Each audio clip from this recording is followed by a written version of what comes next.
వి gold trusted gold buyers తాకట్టులో ఉన్న బంగారాన్ని విడిపించి ఈ రోజు ఉన్న మార్కెట్ ధరకే కొనబడును.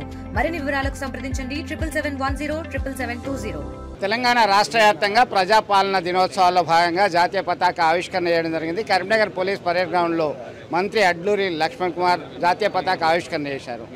వారిని అడిగి మరింత సమాచారం తెలుసుకుందాం. ఏం చేసినారు ప్రజాపాలన దినోత్సవాల్లో భాగంగా, ఏం ఉత్సవాలు చేసినారు, ఏం చెప్తున్నారు ప్రజలకు? ఈరోజు ప్రజాపాలన దినోత్సవ సందర్భంగా ఏదైతే తెలంగాణ రాష్ట్రాన్ని నైజాం సర్కార్లకి విముక్తి చేసుకొని భారతదేశంలో విలీనం చేసిన సందర్భంగా ఏదైతే రాష్ట్రం 22 నెలల పరిపాలన లోపల ప్రజలకు ఇచ్చిన ఏదైతే సంక్షేమ కార్యక్రమాలు ప్రజల ముందు పెట్టడం జరిగింది. దానిలో భాగంగా గొప్పగా ఏదైతే ఈ తెలంగాణ రాష్ట్రంలో విమోచన దినం లోపల అమరవీరులను జ్ఞప్తికి తెచ్చుకుంటూ వారి ఘనంగా నివాళులు అర్పించుకుంటూ ఈ 20 నెలల లోపల ప్రజలు చేసినట్టు ప్రజలకు ప్రజాపాలన లోపల ఏదైతే చేసిన అభివృద్ధి కార్యక్రమాలు కానీ సంక్షేమ కార్యక్రమాలు కానీ ప్రజల ముందు పెట్టడం జరిగింది.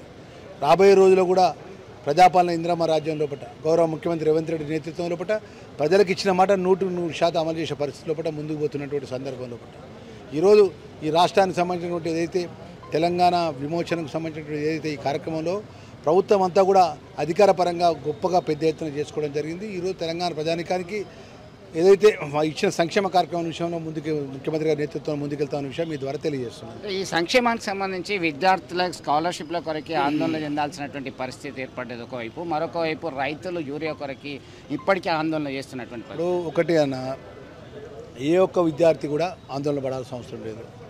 గత కొన్ని సంవత్సరాలకి వెళ్ళినటువంటి ఏదైతే ఫీజు రీయింబర్స్మెంట్ సంబంధించిన బకాయి లోపల ప్రభుత్వం ఖజానా పరంగా ఉన్నటువంటి ఒత్తిడితోని ఖజానా మీద ఏదైతే గత ప్రభుత్వంలో వాళ్ళు ఎలాంటి ఒక ఆలోచన లేకుండా లక్షల కోట్ల రూపాయల కాళేశ్వరం అనే కమిషన్ల పేరు మీద వారు ఏదైతే ఆలోచన చేసిందో ప్రతి నెల 1వ తారీఖు పడంగానే వేల కోట్ల రూపాయల వడ్డీ కడుతున్నామండి.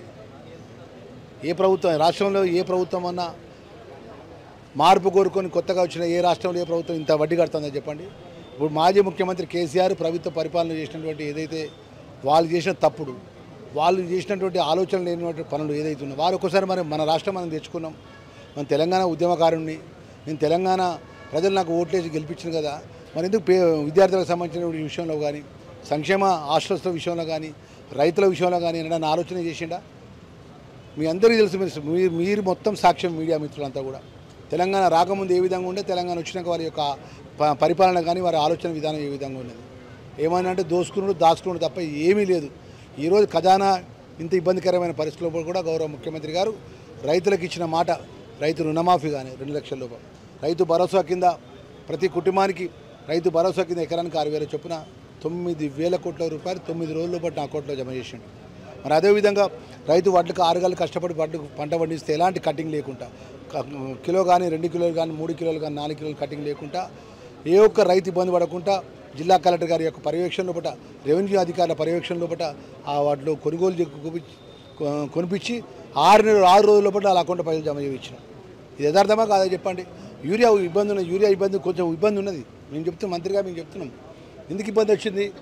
గతంలో ఏదైతే దేశంలో ఉన్నటువంటి ఏదైతే సింధూర్ అనే ఒక వారు పాకిస్తాన్ మీద వారు జరిగినప్పుడు బయట దేశాల నుంచి ముడి సరుకు రావాలి యూరియా తయారు చేయడానికి. ఆ ముడి సరుకులు ఇక్కడ సముద్ర మార్గాన రావాలి. సముద్ర మార్గాన వచ్చేటువంటి ముడి సరుకు షిప్ల ద్వారా వచ్చే విషయం లోపల ఆ దేశాలకు సంబంధించిన ఏదైతే భద్రతా దృష్ట్యా ఆ దేశాలకు సంబంధించిన చైనా కానీ బార్డర్లో ఉన్నటువంటి వేరే చైనా ఉన్నటువంటి దేశాల లోపల వారు ఈ షిప్ యొక్క సంబంధించినటువంటి అనేక నిబంధనలు ఏదైతే వాళ్ళు నిర్బంధం పెట్టిందో ఆ నిర్బంధం వల్ల ఆలస్యం వచ్చింది. ముడి సరుకు ఆలస్యంగా రావడం వల్ల ఆ ముడి సరుకు ద్వారా ఏదైతే ఎరువు తయారై ఆ రాష్ట్రాలకు పంపించాల్సిన బాధ్యత కేంద్ర ప్రభుత్వాన్ని ఉండే. కేంద్ర ప్రభుత్వం తెలిసింది ఏమని ఈ వారు జరిగింది, రేపు రాబోయే రోజుల్లో రైతులకు ముడి సరుకు విషయంలో కూడా బయట దేశాలకు వెళ్ళి ముడి సరుకు రావాలి, ఈ యొక్క వారు వల్ల మనకు ఇబ్బంది వస్తుంది, ప్రతి రాష్ట్రంలో ఇబ్బంది వస్తుందనే విషయం తెలిసి కూడా మరి ఆ విషయాన్ని ముందు గత 4 నెలల క్రితమే ఈ విషయాన్ని గుర్తుపెట్టుకొని మరి రాబోయే రోజుల్లో యూరియాకి కొరత కొంత ఏర్పడుతుంది కావచ్చు అనుకొని గౌరవ ముఖ్యమంత్రి గారు మీరు చూడండి, మన మీడియా మిత్రుల ముందు చూడండి, ఎలక్ట్రానిక్ మీడియా కానీ ప్రింట్ మీడియాలు చూడండి, 4 నెలల క్రితం కేంద్రంలో ఉన్నటువంటి ఒక రాష్ట్ర ముఖ్యమంత్రి అయ్యండి కేంద్రంలో ఉన్నటువంటి ఎరువుల శాఖకు సంబంధించినటువంటి ఆ శాఖ మంత్రి దగ్గరికి అగ్రికల్చర్ కేంద్రంలో అగ్రికల్చర్ మంత్రుల దగ్గరికి పోయి ఇట్లా యూరియా పరంగా ఏదైతే ఇబ్బంది వస్తుంది ముందస్తుగా మీరు జాగ్రత్త పడాలని చెప్పి వాళ్ళకి వినతి పత్రం ఇచ్చినా కూడా పట్టించుకోగా ఈరోజు ఏమంటున్నారు, కేంద్రంలో వాళ్ళు ఇవ్వాల్సిన బాధ్యత, వాళ్ళు ప్రజలతో కేంద్రంలో 2014 నుంచి పరిపాలించినటువంటి భారతీయ జనతా పార్టీ నరేంద్ర మోడీ యొక్క వారి యొక్క ప్రభుత్వం రైతులకు ఇవాళ షార్టేజ్ కొరత ఏర్పడినప్పుడు ఏం చేయాలి? తెలంగాణకు సంబంధించిన బీజేపీ ఎంపీలు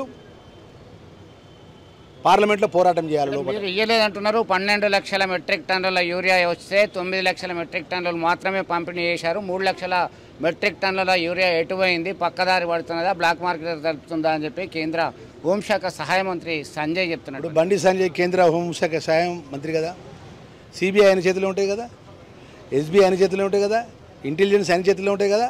ఆ 3000 మెట్రిక్ టన్నులు దారి మళ్లించడం మీద కేసు పెట్టమని ఇప్పుడు తొలగా 3000 ఏదైతే ఆయన ఆరోపణ చేస్తుండో మెట్రిక్ యూరియా పక్కదారు పట్టించింది అంటారు కదా, కేంద్రం నుంచి షిప్ ద్వారా వస్తుంది, కేంద్రం తర్వాత రాష్ట్రం ద్వారా వస్తుంది. రాష్ట్రాలకు ఏదైతే క్వాంటిటీ వచ్చిందో క్వాంటిటీ లోపల ఏదైతే షార్టేజ్ వచ్చి దారి మళ్లింపు జరిగినటువంటి ఎక్కడైతే దారి మళ్లిందో అక్కడ నుంచి ఏజెన్సీ ద్వారా, సెంట్రల్ ఏజెన్సీ ద్వారా ఇన్వెస్టిగేషన్ చేసి తక్షణమే దాని మీద బాధ్యుల మీరు చర్యలు తీసుకో. చాతగాని మాటలు ఎందుకు మాట్లాడతారండి? నీ చేతిలో కేంద్రంలో అధికారంలో ఉంది, నీ ప్రధానమంత్రి నీ మోడీ ఉన్నాడు, నువ్వు అధికారంలో ఉన్నావు. ముందస్తుగా ప్రణాళికలు లేకుండా గాలికి వదిలిపెట్టేసి ఇవాళ మీకు రైతుల మీద చిత్తశుద్ధి ఉంటే, ఒకటే నిదర్శనం మోడీ గారికి ఇట్లా ప్రధానమంత్రి మోడీకి చిత్తశుద్ధి ఉంటే సంవత్సర కాలం ఢిల్లీలో బార్డర్ మీద నల్ల చట్టాల మీద నిరసన చేసిండ్రు, ధర్నాలు చేసిండ్రు, వాళ్ళు ప్రాణం బలిదానం చేసుకున్నారు. పట్టించుకోలే ఏ రోజు కూడా నరేంద్ర మోడీ. ఈరోజు ఇలా యూరియా షార్టేజ్ వస్తున్న విషయం తెలిసినా కూడా మోడీ పట్టించుకోలే. ఇలా వాళ్ళ వైఫల్యాన్ని రైతులు ఎండగడతారు, తెలంగాణ ప్రజలు ఎండగడతారనే ఒక దురుద్దేశంతో ఇలా బండి సంజయ్ అట్లా మాట్లాడుతున్నారు. కానీ బండి సంజయ్ యథార్థం తెలుసు, ఎందుకంటే కేంద్ర హోంశాఖ సహాయ మంత్రి అనే నేను సోషల్ వెల్ఫేర్ మినిస్టర్గా ఉన్నా, నా శాఖలో ఏం జరుగుతుందో నాకు తెలియదా? కేంద్ర హోంశాఖ సహాయ మంత్రికి కేంద్రం నుంచి వచ్చినటువంటి ఏదైతే యూరియా దారి మళ్లింపు చేసి దారి మళ్లింపు పలానా జిల్లాలో పలానా రాష్ట్రంలో పలానా జిల్లాలో జరిగింది, పలానా జిల్లాలో పలానా కలెక్టర్ ఆధ్వర్యంలో కూడా పలానా అధికారులు చేసిందని చెప్పి ఆరోపణ చేయి, వాళ్ళ మీద శిక్ష చేయమను. చేతిలో నీ చట్టం ఉంటుంది, చర్య తీసుకునే అధికారం నీ చేతిలో ఉంటుంది, కేంద్రం నుంచి యూరియా తెప్పించాల్సిన బాధ్యత ఉంటుంది. అవన్నీ విస్మరించి రాష్ట్రంలో పరిస్థితులన్నీ త్వరలో చక్కబడతాయని ఆశాభావంతో ఉన్నారా? తప్పకుండా అండి. ఏదైనా కూడా ఒకటి మీ ద్వారా తెలంగాణ ప్రజానికానికి రాష్ట్ర మంత్రిగా ఆర్థికంగా ఏదైతే ఒత్తిడి ఉందో ఆ ఒత్తిడిని అధిగమించే విషయం లోపల ఏదైతే నిన్న ఫీజు రీయింబర్స్మెంట్ సంబంధించినటువంటి ఏదైతే యాజమాన్యం వారు మేము సమ్మెకి పోతామని చెప్పేసి వారు మాట్లాడితే వాళ్ళని కూర్చోబెట్టి మాట్లాడి ఎంతో ఇబ్బంది ఎదుర్కొని వారికి ఒక మాట ఇచ్చి ఆ మాట ప్రకారం కొత్త ఫీజు రీయింబర్స్మెంట్ విడుదల చేయాలనే ఆలోచన.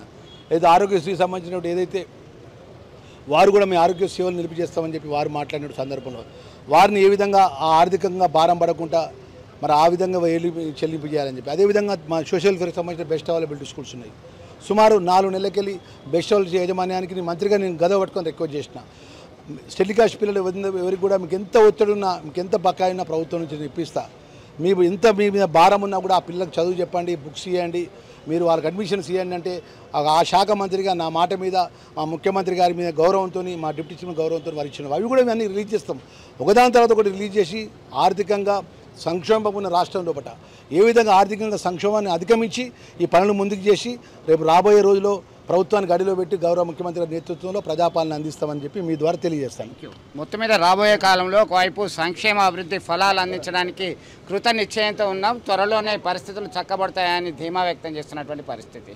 తెలుగులో న్యూస్ కి ఫాస్టెస్ట్ యాప్ ఇప్పుడు టోటల్లీ న్యూ అవతార్లో జస్ట్ 5 సెకండ్స్ లో కంప్లీట్ న్యూస్. సోషల్ మీడియాలో ట్రెండ్స్ కి one stop solution. Live TV app voice search option తో ఇప్పుడే డౌన్లోడ్ చేయండి లేదా అప్డేట్ అయిపోండి. యాప్ లింక్ డిస్క్రిప్షన్ లో ఉంది.